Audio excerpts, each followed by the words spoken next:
Inde pendant le voyage catastrophe et personne du côté libéral n'est prêt à prendre la responsabilité. Voilà pour la transparence et la reddition de comptes. Tout ce que l'on reçoit des libéraux, c'est un déni et des refus de répondre. Qu'est-ce qui viendra ensuite, Monsieur le Président? Est-ce que le Premier ministre va blâmer l'Inde pour ce fiasco également? L'honorable leader du gouvernement à la Chambre.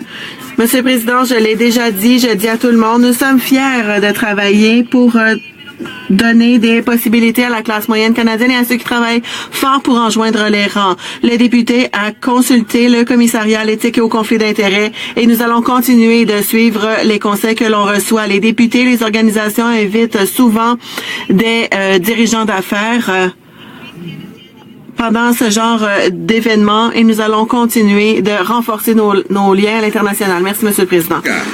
Monsieur le Président, il y a 3 ans, tous les députés sénateurs ont voté unanimement en faveur de la loi C-452 qui vise à lutter contre les proxénètes et la traite des personnes. Tout ce qu'il manque, c'est la signature du premier ministre afin que cette loi devienne effective. Vous avez bien entendu, Monsieur le Président, il ne manque que la signature du premier ministre afin de donner à notre système de justice et de sécurité publique tous les outils pour protéger nos jeunes filles prises dans l'enfer de la prostitution et du trafic humain. Alors, ma question, elle est simple. Qu'attend le premier ministre pour signer ce décret?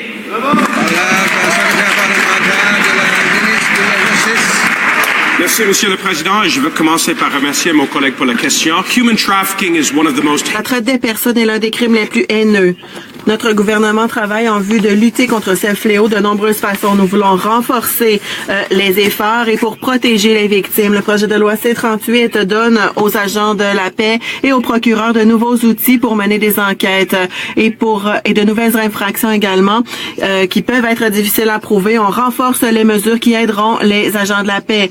Nous sommes prêts à aller de l'avant avec ce projet de loi et nous avons reçu un appui global de tous les parlementaires pour son adoption. Voici les faits.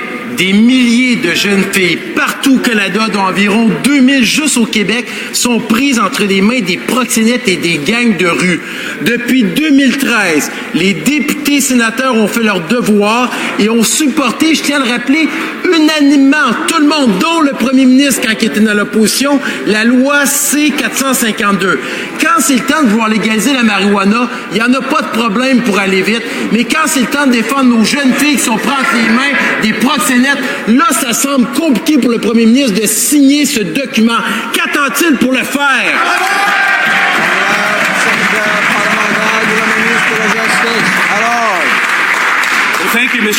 Merci, Monsieur le Président.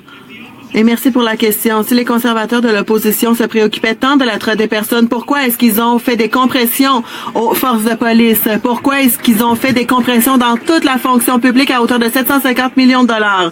Monsieur le Président, comme je l'ai dit, le gouvernement croit dans la lutte contre la traite des personnes. C'est une infraction grave et nous avons discuté avec le Sénat. Nous écoutons les parlementaires et les personnes concernées partout au pays et nous allons adopter ce projet de loi avec l'appui de tous les parlementaires. Monsieur le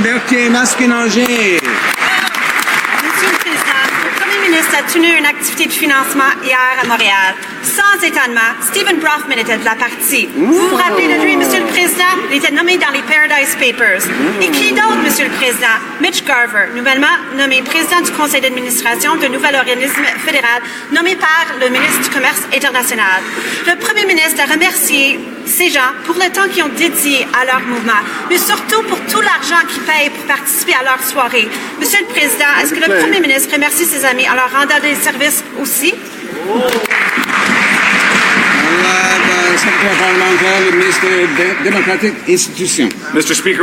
Monsieur le Président, nous prenons des mesures concrètes pour améliorer nos règles déjà très solides entourant le financement. C'est pour cette raison que la ministre des Institutions démocratiques a mis de l'avant le projet de loi C-50 qui donne plus d'informations aux Canadiens que jamais auparavant en disant qui participe aux activités de financement. Les Canadiens ont le droit de savoir et de comprendre davantage comment fonctionnent les activités de financement, où se trouvent les premiers ministres, les ministres et les chefs des partis, entre autres. Nous voulons donc favoriser des activités de financement plus ouvertes et transparentes. L'honorable député de Timmins Bay James, Monsieur le Président, il y avait beaucoup de ricanements et les verres de champagne se sont levés lorsque le premier ministre a fait une campagne de financement pour les milliardaires en disant